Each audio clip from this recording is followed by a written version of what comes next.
রাইজা আব্বু কি শোনো, একটা প্রশ্ন করব তোমাকে, সেই প্রশ্নের উত্তর তুমি আমারে দিবা। কি কি প্রশ্ন কও? প্রশ্নটা হচ্ছে, তোমার বাপ দাদার অনেক সম্পত্তি, ঠিক আছে, যে সম্পত্তি তুমি খাইয়া বসে বসে খাইয়াও শেষ করতে পারবে না, তোমার বাচ্চা বা নাতি পুতি যা আছে শেষ করতে পারবে না, মানে সারা জীবন বসে বসে খাইতে পারো এমন সম্পদ? এত সম্পত্তি গেল। দ্বিতীয় নাম্বারটা হচ্ছে, তুমি অনেক কষ্ট করে পরিশ্রম করে কিছু জমি রাখছো, যেখানে তোমার অনেক কষ্ট করে চলতে হবে বা অনেক কষ্ট করতে হবে। মানে কথাটা এমন ভাবে কইতে চাইছো তুমি যে আমি নিজে রোজগার কইরা অল্প একটু সম্পদ করছি, সেটাই আমার সারা জীবন কষ্ট করে, মানে নিজে ইনকাম করে খাইতে হবে, নিজে কষ্ট করে খাইতে হবে, কষ্ট করে নিজের ইনকামের টাকা দিয়ে আমি অল্প একটু সম্পদ করছি, এটাই তো? হ্যাঁ, তুমি অনেক কষ্ট করে তোমার চলতে হবে, কিন্তু আমার কথাটা হচ্ছে তুমি কোনটাতে বেশি মনে করো সুখ পাবা, যে অঢাল সম্পত্তি না তোমার কষ্ট করে পরিশ্রম করে তিল তিল করে গড়ানোর সেই সম্পত্তি? তুমি যে এমন একটা প্রশ্ন করলা, এই প্রশ্নটা অনেকের গায়ে লেগে যাবো, অনেকের গায়ে লেগে যাবো গা। গায়ে লাগবো কে লেগে? হ্যাঁ, এখন কথাটা আমি তোমার উত্তরটা দিই। হ্যাঁ, বাপ দাদা এমন সম্পদ রেখে গেছে, মনে করো যে সম্পদ দিয়া সারা জীবন বৈশা বৈশা খাইতে পারো, কোনো কাজ কাম করা লাগবো না, কোনো কিছু করা লাগবো না, সুখে শান্তিতে বাকি জীবন পার হয়ে যাবো গা। তাই তাই তাই তো? হ্যাঁ, তাহলে তো আমার কিছু করাই লাগে না। না, অনেকে এটাই মনে করে। যত কিছুই দিয়া যাক, তারপরও তার আরাম হইব, আয়েস হইব, কিন্তু তার মনে কখনো সুখ শান্তি থাকবে না। কেন শান্তি থাকবে না? সুখ শান্তি থাকবো না। আর এক, দ্বিতীয়ত ওই সম্পদ দিন দিন দিন দিন কমতে থাকবো, কখনোই বাড়বো না। না, কোনোদিনও বাড়বো না। ভাগিদার না। ওই যে বৈশা বৈশা খাইতেছে, বৈশা বৈশা খাইলে তো রাজার গোলাও খালি হয়ে যায় নাকি?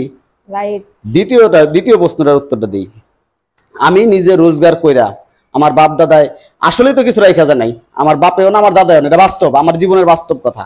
আমার বাপ দাদা 14 গোষ্ঠী আমার লেগা অন্তত কিছু রাইখা যায় না। আচ্ছা, তোমার আমি যে প্রশ্ন করেছি ওইটাই উত্তর দিতেছি, ওইটাই উত্তর দিই। আমার বাপ দাদা 14 গোষ্ঠী আমাদের জন্য কিছুই রাইখা যায় নাই। এখন পর্যন্ত আমি যা করছি আমার নিজের ইনকাম দিয়া করছি, নিজের কষ্টের টাকা দা করছি, নিজে কষ্ট করে ইনকাম করে নিজের শখ পূরণ করছি। এতে অন্য ধরনের একটা শান্তি। এর শান্তি ওই যে বড় বড় অট্টালিকা, বাপ দাদার সম্পত্তি, এগুলোর কোনো মূল্য নাই।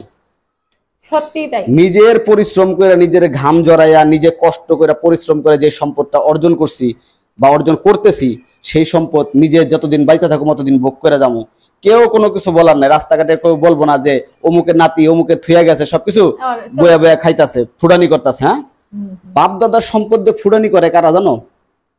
যারা জীবনে কিছু করতে পারে না, তাদের জীবনের কোনো লক্ষ্য নাই, তাদের লক্ষ্য একটাই, তারা খাইবো আর ঘুমাইবো, বাপ দাদার টাকায় ফুটানি করবো, আর সম্পদ কমবো, সম্পদ বেচবো আর খাইবো। আর নিজের পরিশ্রমের 1 টাকাও অনেক বড়, 1000 কোটি টাকার সমান। ওই যে কষ্ট করে করছো যে, এর লেগে মায়া বেশি, আর ওটা তো বিনা কষ্টেই তুমি পায়া গেলা, এজন্য ওইটা তোমার শেষ। শোনো, তাহলে তোমার আমি এই কথার একটা লাস্ট আরেকটা জবাব দিই। এই কথাটা আমার এক ভাই, আমার খুব খুব মানে আপনই আর কি, ফ্যামিলিরই, আত্মীয় স্বজনের ভিতরেই ভাই, আপন ভাই, আপনের মতনই।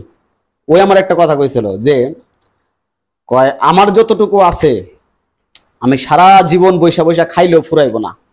ঠিক আছে, ওর বাপ এই কইরা দিয়ে গেছে, কিন্তু আমার কথা হলো, রে ভাই, তুমি নিজে কি করছো? তুমি তো নিজেই তো কিছু করো নাই, এবং নিজে করতেও পারো নাই। তুমি নিজে ফুটানি করতেছো বাপের টাকায়, তুমি টাকার মর্মটা কি বুঝবা? তুমি আরেকজনরে কও, আমারে কও, আর আমি তো নিজে পরিশ্রম করে করি সবকিছু। আমার পরিশ্রমের 1 টাকা আমার কাছে 1000 কোটি টাকার সমান। আমি শান্তিতে আছি, সুখে আছি, কোনো টেনশন নাই, কোনো বাগিদার নাই, কোনো কিছু নাই, বাস আলহামদুলিল্লাহ। তো আপনার ভাইয়াকে আমি প্রশ্ন করলাম ছোট্ট করে, এই প্রশ্নটা করছো, ভালো হইছে।